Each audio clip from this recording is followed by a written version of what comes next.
ಸಂಪುಟ ಪುನರ್ರಚನೆಯ ವಿಚಾರ ಇದೀಗ ಮತ್ತೆ ಮುನ್ನೆಲೆಗೆ ಬಂದಿರುವಂತದ್ದು. ಸಾಕಷ್ಟು ಮಂದಿ ಶಾಸಕರು ಹೊಸ ಭಟ್ಟಿಯನ್ನ ರೆಡಿ ಮಾಡಿಕೊಂಡು ನಾ ಮಂತ್ರಿ ಆಗ್ತೇನೆ ಅಂತ ಹೇಳಿ ಬಹಳ ಖುಷಿಯಲ್ಲಿದ್ರು. ಅದಕ್ಕೆ ಪುಷ್ಟಿ ನೀಡುವಂತೆ ಸಿಎಂ ಹಾಗೂ ಡಿಸಿಎಂ ದೆಹಲಿಯಲ್ಲಿ ರಾಹುಲ್ ಗಾಂಧಿ ಜೊತೆಗೆ ಸಭೆಯನ್ನ ನಡೆಸಿದ್ರು. ಆದರೆ ಸದ್ಯದ ಪರಿಸ್ಥಿತಿಯಲ್ಲಿ ಕ್ಯಾಬಿನೆಟ್ ರಿಶಫಲ್ ಬೇಡ ಅಂತ ಹೇಳಿ ರಾಹುಲ್ ಗಾಂಧಿ ಹೇಳೋದ್ರ ಮೂಲಕ ಸಚಿವ ಸ್ಥಾನ ಕನಸು ಕಂಡ ಕಲಿಗಳಿಗೆ ಭಾರಿ ನಿರಾಸೆ ಉಂಟು ಮಾಡಿದ್ದಾರೆ. ದೆಹಲಿಯಲ್ಲಿ ಹೈಕಮಾಂಡ್ ಜೊತೆಗೆ ಸಿಎಂ ಡಿಸಿಎಂ ಈ ಬಗ್ಗೆ ಸಭೆಯನ್ನು ನಡೆಸಿದ್ರು. ದೆಹಲಿಯಲ್ಲಿ ಎಐಸಿಸಿ ಕಚೇರಿಯಲ್ಲಿ ಸಭೆಯನ್ನು ನಡೆಸಿ ಸಂಪುಟ ಪುನರ್ರಚನೆಯ ಕುರಿತಂತೆ ಚರ್ಚೆಯನ್ನು ಕೂಡ ನಡೆಸಿದ್ರು. ಈ ವೇಳೆ ಡಿಸೆಂಬರ್ ವರೆಗೆ ಯಾವುದೇ ಸಂಪುಟ ಸರ್ಜರಿ ಬೇಡ ಅಂತ ಹೇಳಿ ಹೈಕಮಾಂಡ್ ಸೂಚನೆಯನ್ನ ನೀಡಿದೆ. ಆದರೆ ಕಾಲ್ತುಳಿತ ಪ್ರಕರಣಕ್ಕೆ ಈ ಒಂದು ಪ್ರಕರಣಕ್ಕೆ ಸಂಬಂಧಪಟ್ಟಂತೆ ಸರ್ಕಾರಕ್ಕೆ ದೊಡ್ಡ ಡ್ಯಾಮೇಜ್ ಮಾಡ್ತಾ ಇರುವ ಹಿನ್ನೆಲೆಯಲ್ಲಿ ಆ ವಿಷಯವನ್ನ ಡೈವರ್ಟ್ ಮಾಡೋದಕ್ಕೆ ಪುನರ್ರಚನೆ ವಿಚಾರ ಮುಂದೆ ತಂದಿದ್ದಾರೆ ಅಂತ ಹೇಳಿ ರಾಜ್ಯ ನಾಯಕರು ಒಂದು ಕಡೆ ಕಿಡಿಕಾರ್ತಾ ಇದ್ದಾರೆ. ಹೀಗಾಗಿ ದೆಹಲಿಯಲ್ಲಿ ಹೈಕಮಾಂಡ್ ಮನವೊಲಿಕೆಗೆ ತೀವ್ರ ಕಸರತ್ತು ನಡೆಸಿದ್ರು.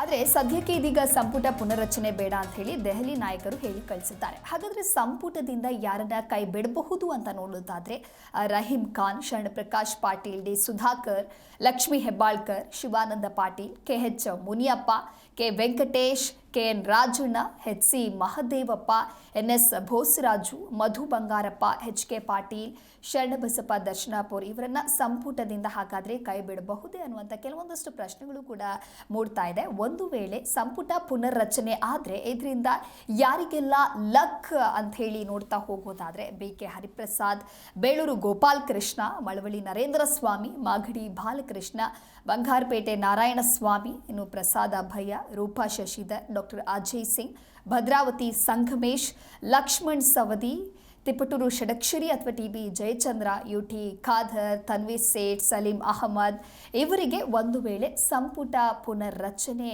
ಆದರೆ ಲಾಭ ಆಗಲಿದೆ, ಅಂದರೆ ಲಕ್ ಎದುರಾಗತ್ತೆ. ಆದರೆ ಸಂಪುಟದಿಂದ ಯಾರನ್ನ ಕೈ ಬಿಡಬಹುದು ಅನ್ನುವಂಥ ಪ್ರಶ್ನೆಗಳಿಗೂ ಕೂಡ ಈ ರೀತಿಯಾಗಿ ಉತ್ತರವನ್ನು ನೀಡಲಾಗ್ತಾ ಇದ್ದು, ಒಂದು ವೇಳೆ ದೆಹಲಿಯಲ್ಲಿ ಹೈಕಮಾಂಡ್ ಮನವೊಲಿಕೆಗೆ ತೀವ್ರ ಕಸರತ್ತನ್ನು ಕೂಡ ನಡೆಸಿದ್ರು. ಆದರೆ ಸದ್ಯಕ್ಕೆ ಇದೀಗ ಸಂಪುಟ ಪುನರ್ರಚನೆ ಬೇಡ ಅನ್ನೋದಾಗಿಯೂ ಕೂಡ ದೆಹಲಿ ನಾಯಕರು ಹೇಳಿ ಕಳಿಸಿದ್ದಾರೆ.